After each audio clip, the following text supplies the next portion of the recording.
Hello, my name is Amy, and today is a very short video on the Queen of Sheba. So I really found this fascinating, and so I'm going to tell you a little bit about her. And she is in First Kings chapter 10. And so she is a queen in the sense of poise and administrative ability. She is a Arab, a first cousin to the Jews. So she was so hungry, positive for the word of God. She went and stayed with Solomon. So Solomon at that time was sort of acting as her pastor. This was before Solomon kind of turns from the Lord in chapter 11 of Kings. So she comes to Solomon, and this is verse 1 of chapter 10. She comes to Solomon with a large retinue and so many questions. So Solomon at this point of time is a very mature believer. He is able to answer all of these questions. This is when he knew Bible doctrine.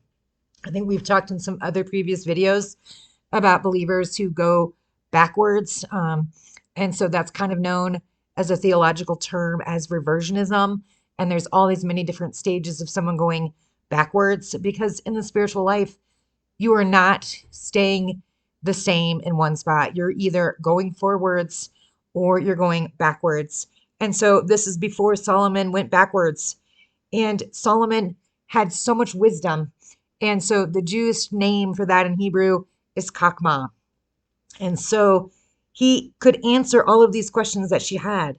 So he had the gift, but not the office of prophet, kind of the same as Daniel and David. So she was so impressed with his food, his prosperity, and his staff. She was so positive and responds. She responds to all these Bible teachings. So Solomon exceeds what she expected to find. And so here in this verse, it talks about, she came to Jerusalem with all of these things for Solomon, and she told him all that was on her mind. Solomon answers all of her questions. There was nothing hidden from the king that he could not explain to her. And when the Queen of Sheba had seen all the wisdom of Solomon, the house that he had built, the food on his table, the seating of his officials, and the attendance of his servants, their clothing, his cupbearers, and this is the key, his burnt offerings that he offered at the house of the Lord. So that's key. That's a spiritual connotation here. And so she was learning doctrine, things of the Bible, through all of these offerings that he offered at the house of the Lord. So, and then right after that, there was no more breath in her. Okay, so it's not really about all of those things. It's really about that very last kind of wordage in chapter 10, verse 5. And his burnt offerings that he offered at the house of the Lord, there was no more breath in her. And so going back to my page of notes here, so she gives him about 1.5 million in gold. And so there is a literal fragrance of memory that she left behind. So all of these glorify Jesus Christ forever. So listen to this. Solomon's congregation of one is in view here. So she learned from Solomon. Solomon was her pastor. So the Queen of Sheba will rise up against you. Okay, so now if you take a look in Luke 11:31, she is being mentioned in Luke, in the book of Luke. And this just kind of made me kind of surprised. I've read through the book of Luke and I didn't really catch this. So she will rise up, and that means will be resurrected at the judgment with the men of this generation and condemn them.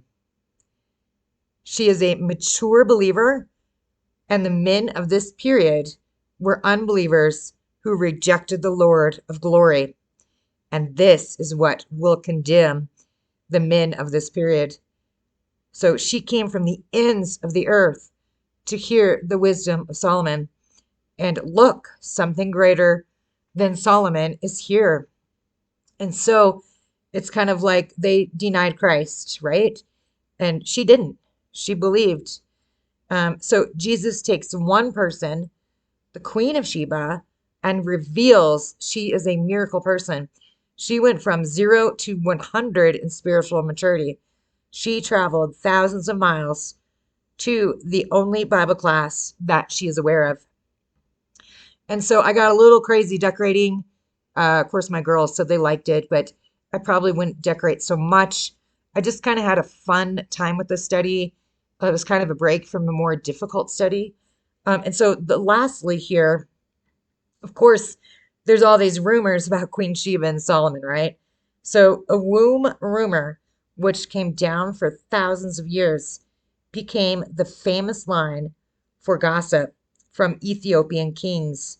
And I don't know how to say his name, Hal Salaj, whatever. And he claims to be in the line of Solomon via the Queen of Sheba. So really emphasis is upon her soul here, not on her womb. And so you do kind of catch it in that chapter 10, verse 5, where it was about the burnt offerings. This was spiritual, guys. And so I just thought I'd share that really quick study with you. It just was so much fun for me just to kind of decorate the washi tape here and the purple.